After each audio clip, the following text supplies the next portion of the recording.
Last week, two heavily Republican states, Nebraska and South Carolina, failed to pass near total abortion bans. South Carolina Republican Congresswoman Nancy Mace joins us now, and it's good to have you here in person. You're often joining us remote. Good morning, and thank you for having me. So I want to get to a lot of what we just talked about there with the debt ceiling, but let's start off on abortion. You've been talking about this being a very moral issue, but also a political one that will impact voters in 2024. Nikki Haley, the former ambassador, former governor. Exactly, Donald. Like we found our middle ground half a century ago. When my father was but a young man. My father's now no longer a young man. He's 72 years old. He's grown into his wisdom. I love my dude. But when he was but a lad, you know what I'm saying? Like, this shit is quite old. Governor of your state said no Republican president will have the ability to ban abortion nationwide. And she believes there is a federal role on abortion, but she didn't say specifically what it is that she believes. No limits exactly, no exceptions. Does she need to? Well, I think any presidential candidate, anyone running for office at the federal level, including members of Congress, incumbents, and people that are running to flip seats in 24, need to have a position, need to articulate that position. What I've been trying to do since Roe was overturned is show a roadmap. I represent a swing district in South Carolina, but show a roadmap for winning states that are very purple or districts that are purple, and articulating where we stand on the message. And we have to show, and I'm pro-life, but I'm a conservative who reaches across the aisle and works with the other side. I work with Ro Khanna. Great to see him this morning on your program. I work with Democrats all the time on issues where we can agree on. And there's so much when it comes to protecting life and protecting women that we can agree on in terms of gestational limits. That's something that can happen at the state and the federal level. And I talk to and listen to my constituents all the time. Mm-hmm. And I read a letter from a woman who's no longer Republican. She's an independent voter now. She's pro-choice. And her gestational limits are 14 weeks. Well, I'm a pro-life legislature. Mine are 15 to 20 weeks. We want to make sure there are exceptions. So there's so much, I think.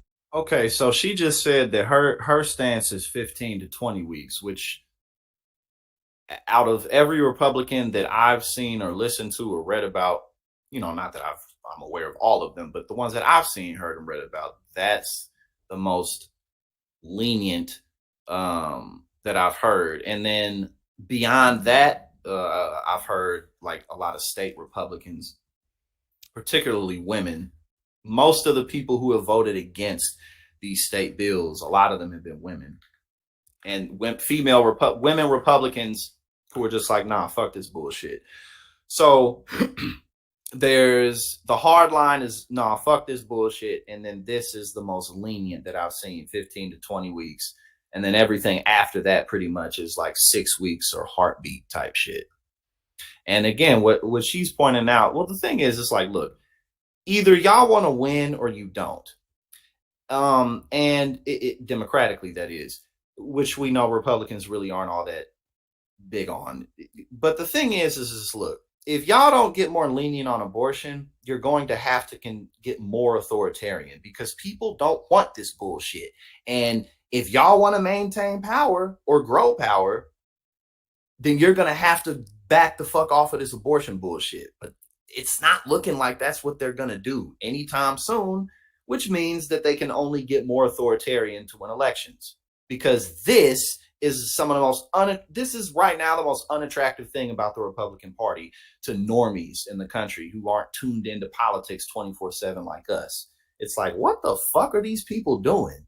You know what I'm saying? It's easy for normies to tune out of like Trump and like all the rhetoric and blah, blah, blah. But this is the shit that's really impacting people. And how we talk about the issue, but we have to, as Republicans, show compassion towards women and life. I mean, you can do both and win. I did it overwhelmingly in November when we won by 14 points, overwhelmingly in a swing district. And just for clarity, the majority of abortions are performed in that window of 15 weeks. Right. So former President Trump has taken criticism from Republicans, though, for not specifying a position either, has just said it's... No, that's true. It's too late. Like, what the fuck? They just gonna all of a sudden hit a 180? No. Up to the states. Both of South Carolina's senators have picked that window, 15 weeks, 20 weeks. Tim Scott's running for president potentially here. He said he'd sign a 20-week limit.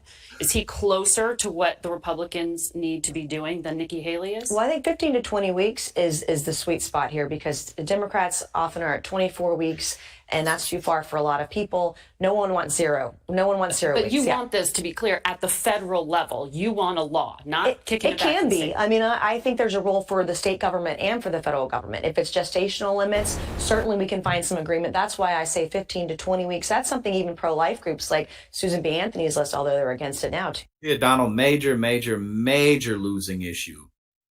And like I said, because a lot of the other stuff is pretty easy to tune out. Even me at this point, like, because I'm sure y'all notice it. Like, I'm sure y'all notice it even at this point. There's a lot of stuff happening in the political world that I don't talk about. And it's mostly because I don't really fucking care.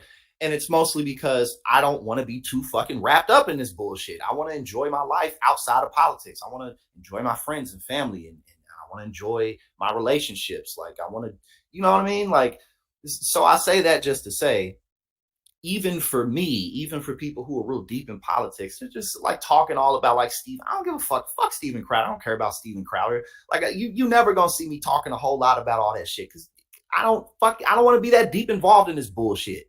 You know what I'm saying? I want to talk about what I want to fucking talk about. But I say that to say again, this abortion, this is their fucking biggest losing issue, because you can't ignore. This is what you can't ignore, and women particularly cannot ignore this shit. You can ignore Steven Crowder because fuck that guy. Who gives a damn? You can ignore all these douchebags who, oh, so-and-so said this, so now everyone's up in arms. I'm to a point, I don't give a fuck about what people say, because I don't want to give a fuck about that. But you have to give a fuck about this. Your daughter gets pregnant in a tragic way, like, oh, well, if you do something about it, we're gonna throw her in prison. Like, get the fuck out of here, man. 2 years ago, they were for 20 weeks with exceptions. They've just moved the goalposts. But for years, Republicans have been for 15 to 20 week bans with exceptions, including both my senators from South Carolina at the federal level. And I think most 80% of America would agree with that. But they want us to protect women and girls. I'm cursing too much. I feel you. I appreciate you. Who are victims of rape, victims of incest, women whose lives are at risk. We also need to make sure that that birth control, that women have access to birth control, particularly in rural areas. In South Carolina, we have 14 counties in our state that don't have a single OBGYN doctor. And then what do we do with the babies? Mike Nice, my boy. Who are born who are unwanted? What about our foster care system, adoption care, birth control? There's so many things that we can work on to show that we're pro-women. Yeah. Rape kits. We have over 100,000 rape kits in this country that have yet to be processed. We can do both. We can walk and chew gum at the same time. Well, you have said Republicans need to have a woman on the ticket. Yep. Nikki Haley endorsed you. Are you ready to endorse her? Well, we're going to see how the race shapes up. That not everybody is in. And again, that's the other thing, too. It's like, if y'all keep down this path, because she just said Republicans need women on the ticket.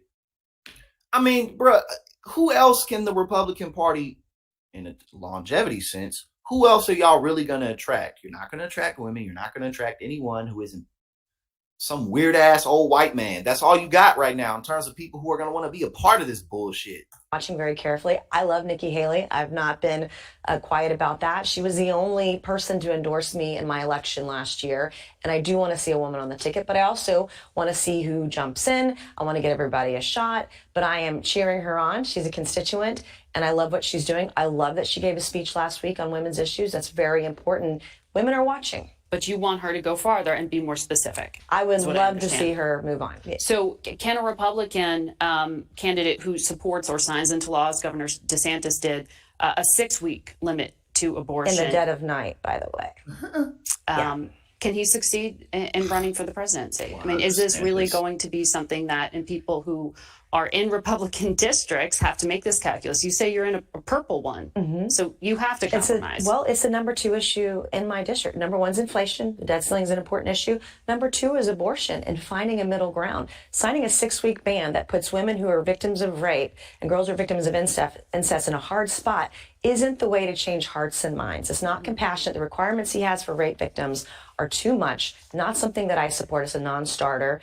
I am a victim of rape. I was raped by a classmate at the age of 16. I am very. I was just about to say, she sounds like maybe she has some experience with this, but not just her, but man, bruh, so many women have been sexually assaulted, man. It's like, oh my God, like like when you really like are really aware of how frequently that shit happens, you know, it's just, this shit is just callous, man. Nah, man. And even if it's not sexual assault, like what if a woman's with somebody and the relationship's just horrible and like they're on their way out, you know what I'm saying? Like the relationship's on its way over. You know, like come on, man. very wary, and the devil's always in the details. We've got to show more care and concern and compassion for women who've been raped. I don't like that this bill was signed in the dead of night, and it puts them in a very difficult position for a general election, in my opinion, which is why I have been so vocal on this issue. I would like us to win. I would not only like us to win the electoral My brother John, peace to you. Appreciate you for being here. Have a good night. college. I want us to win the popular vote. And if we can show the middle ground, which shouldn't be controversial, birth control shouldn't be controversial. It keeps the number of abortions down if women have access to birth control. It shouldn't be controversial. Well, it's interesting because some candidates also, like Mike Pence, have said he would sign a 15-week limit, but he ultimately wants to get to a ban. So there's some nuance in there, too, in some of these positions. But I want to ask you about debt ceiling. You opposed and then voted for Speaker McCarthy's bill that we were just discussing with Congressman Khanna here to lift the debt ceiling.